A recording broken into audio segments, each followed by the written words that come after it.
Hello and welcome to my kitchen. My name is Cheri and today is Wacky Wednesday. So we're going to be making some Piña Colada Biscuits today, but before I get started, if this is your first time here, you love food, you love fun, and you love wacky recipes, go ahead, hit the subscribe button as well as the notification bell so you don't miss anything new.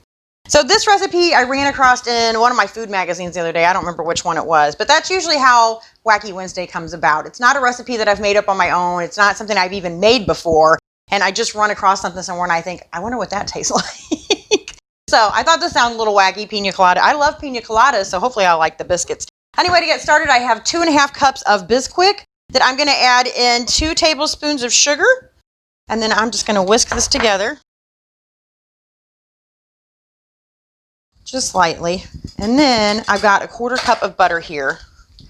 And I threw it in the freezer to get just a little bit colder. So usually it says to, cut it up into little squares, chunks, cubes, whatever. And then it says, or it says to use the pastry blender. And I don't know what made me decide to do this one day. But I thought this just seems like a much easier way to do it.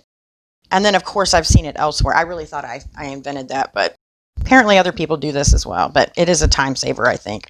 Because you want those little pieces of butter. You don't want them, that's why we don't melt it and stir it in. Those little pieces of butter create those little buttery pockets in our biscuit. All right, so the rest of it here. All right, now once we have all of our butter in there, I'm just going to toss it lightly. All right, so then we can set this aside, and I've got a 1/4 cup of milk here. I'm going to add 1 egg to this. Oh, I probably need my whisk. Grab that back out of there. And a teaspoon or so of vanilla. And then I'm just going to whisk these together as well. All right, and then we can add this to our dry mixture. Give it a good stir.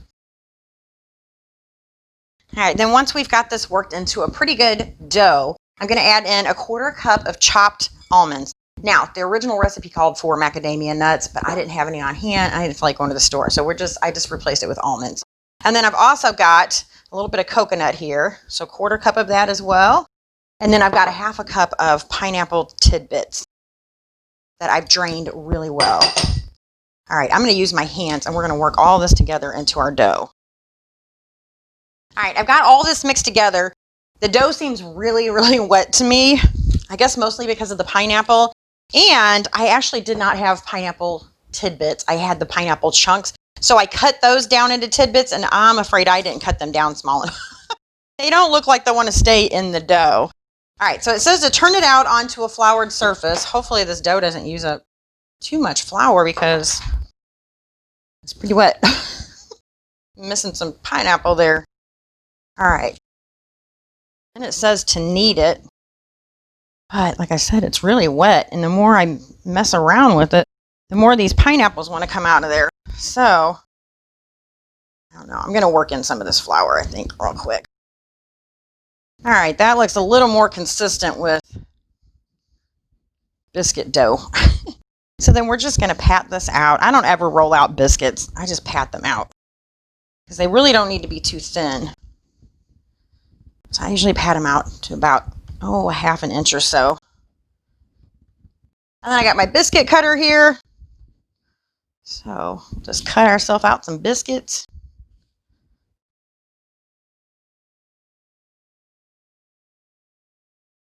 I'm going to place these on. I have got my Pampered Chef, my large pizza stone over here that I'm going to cook these on. I cook everything on this pizza stone.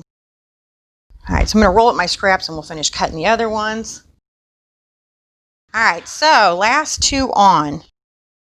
Now, I have always read that if you place your biscuits touching, with the sides touching, it'll help them to rise a little bit higher. But this recipe specifically says 1 inch apart, so I don't know if they're 1 inch or whatnot. But anyway, into the oven, 450 degrees for about 7 to 9 minutes. All right, our biscuits are done, and I got to tell you, it said 7 to 9 minutes, and after 9 minutes, I noticed that they were still really pale. And I wasn't sure that they were quite done. So I went ahead and grabbed some egg and brushed it on the top. So that helped to brown them. It might even be a little over brown now. But anyway, I think I cooked them closer to 12 minutes. And I noticed they didn't get real high. They didn't rise real, they're not very thick. But I don't know how long I've had that bisquick in there either. So my baking mix might have been a little bit off. And I bought some yesterday, knowing I would need it for this recipe, but then I found some that I had down there. So again, I don't know how old it was. It's crumbly. I do love biscuits though. All right, let's get another bite here. Let's try to get one with a little bit of pineapple in it. So I can taste the pineapple. I don't know that it tastes like a pina colada, but you also get the crunch from the nuts, but I don't know that the nuts add a lot of flavor. So I'm wondering if I had have used the macadamia nuts, if it would have a little bit more flavor. But what they really need is some pineapple jelly to go in here. That would be great. And I'm thinking also, if I did this again, for one, I'd make sure my bisquick was good. But for two, I might add a little bit of sugar and actually make these in the shape of scones. I think they would make great scones. Anyway, interesting though. You guys let me know what you think in the comments below. And I thank you so much for watching. I'll see you next time. Bye.